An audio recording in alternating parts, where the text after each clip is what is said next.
Para começar, eu não entendi porque o Rafael ficou no banco. Se jogou o time Eu titular também todo. não.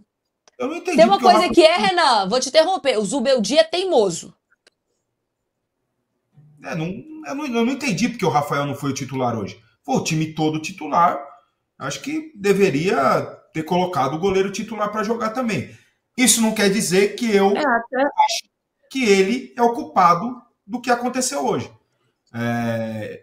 Os 3 gols. Sempre ia falar que ele poderia ter feito melhor, mas assim, para mim eram bolas difíceis, não eram, tomou um frango, tomou aquele peru, não. Eu não vejo dessa forma. Porque é complicado. O Jandrei, cara, eles vão falar, pô, ele chama gol, né? O povo fala assim, né? Ele chama gol. O cara que nunca acertou um chute na vida, quanto o Jandrei, ele acerta no trinco, né? Tem esse negócio, né? O cara nunca chutou uma bola na vida. Outro Jandrei, ele vai botar a bola no ângulo, né? Pô, daí o cara, quando ele já tá com esse rótulo, quando ele fica rotulado, e o Jandrei tá rotulado pela torcida do São Paulo. Ele pode jogar 10 jogos sem sofrer gol e tal. Ele já tá rotulado pela torcida do São Paulo. E o Zubeldia também, porra, ele tem que ter a sensibilidade disso, cara. Bota o goleiro titular, tá o time titular em campo, bota o goleiro titular, cara. Eu não, sinceramente, não entendi o que ele quis fazer hoje, não. Qual que é a intenção dele de, junto do time titular, ter colocado o Jandrei. Mas não é culpa dele o que aconteceu. E a Deixar. questão, E ô, foi até Domi, uma diga. questão, Yara, que foi surpresa na própria transmissão do UOL, né? O Exato. Marcelo do UOL falou, cara, não entendi, ninguém entendeu. E aí, ele já tem esse estigma. Aí a galera começa a achar que é tudo culpa dele. Aqui, ó, o Adair Risca, falando, goleiro não se poupa, o Léo Notti também, goleiro é fixo. Você conseguiu entender? Eu tô com o Renan, não entendi e eu achei uma burrice dele. E eu acho que ele insiste não só nisso, mas assim, o próprio Igor Vinícius, Arboleda, né, o próprio Sabino, assim, a questão de não dar oportunidade para base, eu acho que são pontos que o torcedor pode questionar e deve questionar. Até quando a gente tem um jogo muito importante, a gente vai cobrir na época que os treinos eram abertos, né, Dom? Você vai lembrar. O goleiro treinava normal. O goleiro não precisa dessa pausa toda que os atletas fazem. Então, assim, é entender por quê. O Jandrei já teve oportunidades e sempre tem aquele detalhe. Então, eu acho que, assim, como eu falei, é uma teimosia com alguns jogadores que ele insiste e parece que não dá o braço a torcer. Pelo contrário, Yara, o goleiro, é o que mais precisa de estar em campo. Ele é o mais precisa de ritmo. Exato.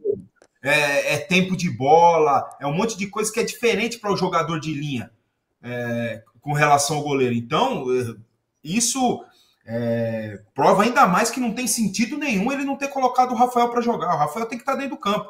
A não ser, e não foi falado até agora, que o Rafael tivesse com algum problema, né? Tivesse com alguma dor, alguma coisa estivesse limitando ele. Do contrário, desculpa, não vi sentido nenhum não ter colocado o Rafael para jogar hoje. O Patrick Mesquita, que é o nosso grande produtor aqui, mandou que talvez o Rafael estava com dores para cobrar o tiro de meta na última partida e talvez possa ter pesado isso para a decisão do Zubeldia. Daqui a pouco a gente vai ao vivo até a entrevista coletiva ver se alguém vai fazer essa pergunta para ele.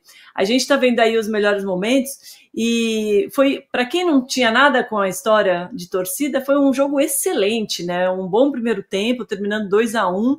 A gente viu o primeiro gol do Luciano, depois, num vacilo do Enzo Dias, o Silas marcou, empatou 1-1. E aí o Luciano fez mais um, recebeu num ótimo passe do Caleri e colocou para terminar o primeiro tempo o São Paulo em vantagem. Aí depois, aos 28 do segundo tempo, Daniel Amorim empatou. Aos 35, o André Silva marcou 3-2. E aí, já aos 46 do segundo tempo, o Jefferson Nem, ninguém viu ele lá, ele bateu sem chance nenhuma para o Jandrei. E aí 3-3, tudo igual. Era um jogo para ter terminado pelo menos 3-2. A gente falou um pouquinho já do Velo, que faz a pior campanha, mas ele é um time muito bem treinado pelo Guilherme Alves. Daqui a pouco vai ter proposta chegando para ele, hein, Yara? Olha, eu vou até fazer coraçãozinhos aqui, porque eu sou uma admiradora do trabalho do Guilherme. Não escondo que sou atleticana e ele foi um ídolo como jogador, Mas eu acompanho o Guilherme desde a época do Marília, né? O Guilherme, ele foi treinador do Marília. Então, assim, ele é um técnico que cada vez mais tá se moldando. A gente vê ele enérgico na beira do gramado, ele não para um minuto, ele fala, ele chuta. Eu lembro no jogo contra o Corinthians, ele chutou garrafinha. Então ele é um treinador que joga pro time, é inteligente. Tanto que o Velo era até então o lanterna da competição, não é mais? Ele falava, eu tô gostando, tô vendo um desempenho, tô vendo evolução dentro da equipe, apesar do resultado. Então, assim, eu acho que é um treinador que tem a chance aí de crescer e que quer crescer dentro do futebol, mas não dá para comparar o Velo Clube com os outros times, né, que estão aí disputando o Campeonato Paulista, tanto de investimento, né, de jogador, quando você olha posição por posição, mas tem feito um bom trabalho e a gente tem que ressaltar. Agora, não pode comer essa mosca o São Paulo. Não pode aos 46 minutos tomar o gol que tomou. Não pode, com um a mais, deixar escapar a vitória. Não pode. Né? Vem de 3 resultados ruins. Assim, não pode tomar o gol como tomou pro Bragantino. Não pode empatar com o Inter de Limeira. Apesar de ser o líder, não tá convencendo. Começou avassalador aí no campeonato e parece que de repente teve uma baixa. Domi, posso falar um pouquinho a respeito do Guilherme? Com certeza. Eu... Ai, Renan, desculpa, eu vou te interromper para a gente chamar o break e daqui a pouquinho a gente volta, porque a gente também já vai ao vivo para a coletiva do Zubeldia na volta, hein? Fica aí com a gente. Mas a gente segue aqui ao vivo, hein? Fala lá, o que você acha dele? Então, eu trabalhei em um jogo pelo Allplay, um jogo do Velo contra o Novo Horizontino, empatou 1-1, fora de casa, e agora assisti esse jogo. Eu estou impressionado com o trabalho do Guilherme, porque assim, quando você vê um treinador num time pequeno, com pouquíssimo investimento, e ele consegue fazer um trabalho desse, e um trabalho que você vai jogar contra o grande, e eles ganharam do Santos, hein? Não vamos esquecer disso, eles já ganharam do Santos. Vai jogar contra um grande, o que você espera? Um time com as linhas baixas jogando por uma bola. E não foi o que aconteceu. Fora esses 3 gols, tiveram outras oportunidades o Velo Clube. Então eu estou impressionado com o trabalho do Guilherme. Só que é o seguinte, quem vai ter a coragem de dar uma oportunidade para ele num outro nível? Né? Porque o Velo joga o Paulistão e joga, se não me engano, a Série D. D de dado, certo? Mas quem que teria coragem de dar oportunidade para ele numa Série B? Né? Porque eu fiquei impressionado. O time às vezes na base, não, Renan, de algum time, como o Danilo treinou a base do Corinthians e foi campeão da Copinha, sabe? Mas assim, Yara, será que ele teria intenção de trabalhar numa base? Hoje ele é um treinador profissional. Né? Não sei se ele teria a intenção de trabalhar, a não ser que tivesse um projeto para ele. Exato, exato. Eu, sinceramente, aí é minha opinião. Eu nunca falei com o Guilherme sobre isso. Eu não vejo sentido. Ele é um treinador pronto, treinador profissional pronto, porque você viu o jogo hoje, um time compacto, mas um time compacto em cima, pressionando. Porque um time ser compacto lá atrás é fácil. Você baixa as linhas, deixa o time adversário grande jogando ali e é até simples. Não, um time organizado pressionando o adversário. Eu fiquei impressionado com o time do Guilherme. Nesse jogo e no outro que eu trabalhei também. Muito bom. Estamos de volta aqui com mais detalhes desse empate com muito gosto de derrota para o São Paulo. O Renan estava falando da qualidade do Guilherme Alves, que faz um bom trabalho no Velo Clube, que venceu o Santos, que empatou com o São Paulo, que jogou bem também contra o Corinthians, apesar de ter a pior campanha desse Paulistão. Também tem um elenco, né, limitado, etc. Faz um belíssimo trabalho de treinamento. Agora eu quero saber uma pergunta. Você trocaria Zubeldia, Renan, por Guilherme Alves? Pô, que pergunta, gente. Uma hora vai falar. Sabe que eu fiz um elogio ao Guilherme? E assim, não por isso, mas o sistema que eu, se fosse treinador de São Paulo, jogaria é o que o Guilherme coloca no Velo Clube, tá? Só para vocês saberem. Mas não é que eu trocaria agora o Zubeldia pelo Guilherme. É que assim, eu estou impressionado com o trabalho dele. E acho que ele poderia... Eu assisto futebol em todos os níveis. Eu assisto Série B, assisto Série C. E eu acho que ele poderia estar em um outro lugar. Né? Não sei qual é a intenção do Guilherme como profissional, mas ele poderia estar em outro lugar. A qualidade do trabalho dele, pelo que eu tenho visto, é muito boa.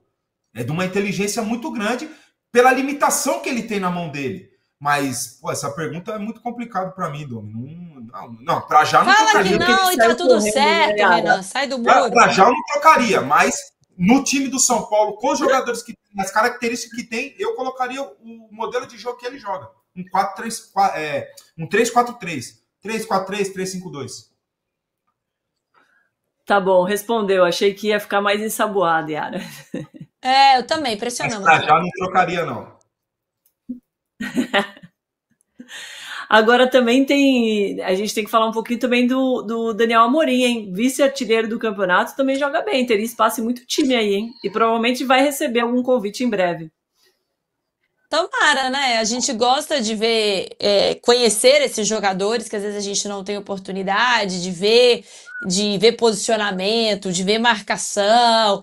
Mas é isso, né? Quando a gente fala de ataque, às vezes é um mercado mais saturado, é um mercado que às vezes é difícil você conseguir uma oportunidade de entrada. A gente vê, por exemplo, até no Santos, né? O Guilherme, artilheiro da competição, como ele tem diminuído o rendimento dele com a chegada do Neymar. A gente não sabe, não é nem que o Neymar ofusca, né? Mas como o Santos joga muito mais em função do Neymar, e o Guilherme acaba perdendo um pouquinho do protagonismo dele, né? Como que o atacante sofre quando ele não é aquele grande nome. Então é bom a gente ver, né, jogadores surgindo, fazendo gols e ganhando protagonismo aí. O Campeonato Paulista é uma ótima oportunidade.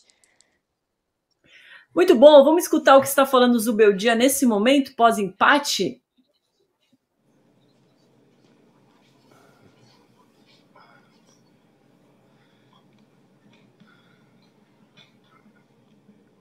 Nossa, olha a tensão dessa entrevista coletiva. Parece que tomou de 4-0.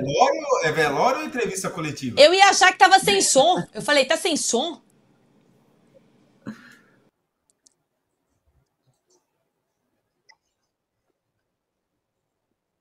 Gente, é esse silêncio mesmo.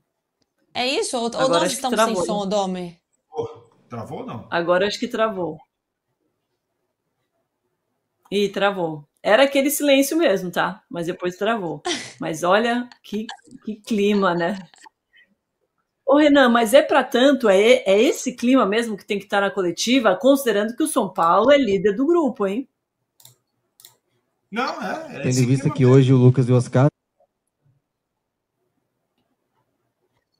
Pode seguir. Primero porque considerábamos que los 3 puntos de hoy eran muy importantes para estar más perto de clasificar primero y después, por supuesto, finalizado el partido, ya pensar en el clásico. Simplemente eso. Para nosotros era importante estos 6 puntos acá en Brasilia. Claramente no hicimos bien las cosas y travou. Caraca, nem o sinal tá ajudando o São Paulo hoje, hein, meu amigo. Até o sinal tá bravo com o Zubeldia. De los jugadores. Simplemente... Eu vou esperar um pouquinho, Amer, para a gente restabelecer o sinal aí, as imagens da TV do Paulistão. Enquanto isso, Renan, eu tinha perguntado se era para ter esse clima mesmo na coletiva, considerando que o São Paulo, no grupo C, está em primeiro com 15 pontos, Novo Horizontino, que é o segundo, tem 12. Então, assim, tá lá, tá fazendo o que é para fazer. Então, não tá garantido a primeira colocação da chave, né? Próximo jogo do São Paulo é um clássico. Novo Horizontino jogou hoje fora contra o Guarani, daí eu não tô lembrado qual que é a próxima rodada do Novo Horizontino. Então, a vitória hoje era fundamental para garantir a primeira... Contra o Mirassol. Contra o Mirassol em casa. É um jogo difícil. Mas, pô, o clima é esse assim mesmo, ô Domi. Pô, num jogo desse daí, eu joguei com um cara Jogo na segunda, tá, Renan? Desculpa? Segunda-feira. Novo Horizontino e Mirassol. Novo Horizontino e Mirassol. Então, jogo assim, eu já vi jogador quebrar a porta do vestiário. Jogador que você toma um empate no finalzinho do jogo. O clima é esse mesmo, normal, tá tudo certo. Tá tudo certo. Eu espero que ele entenda aonde ele está, o tipo de pressão que ele está sofrendo, que não é pequena. Espero que ele entenda tudo isso daí. Eu não sei o que a diretoria do São Paulo falou. Mas você falou. acha que ele não tá... Eu acho que ele tá entendendo, mas não tá conseguindo fazer o time jogar melhor. Mas eu não acho que é uma ignorância de como é o futebol brasileiro, da pressão que é jogar um clássico, não. Pelas entrevistas coletivas que a gente acompanhou aqui no Fim de Papo, em vários momentos, ele me parece um cara muito lúcido com relação a isso. Que esteja, porque a pressão para ele, desde que ele chegou, eu não lembro quem é, não é sério. Eu não lembro de que ele tenha sofrido tanta pressão igual agora. É começo, a gente esperaria um negócio mais tranquilo, tem revezado os times e tal, joga reserva, joga titulares, tem administrado a minutagem de cada jogador para não correr risco de lesão. A torcida não quer saber disso. E o próximo jogo é um clássico, e um clássico que, fora o clássico já ser um campeonato à parte, um jogo à parte, que não é simples, não vale simplesmente os 3 pontos, o São Paulo tem a chance de dar uma forcinha para eliminar o Palmeiras. O fato é esse.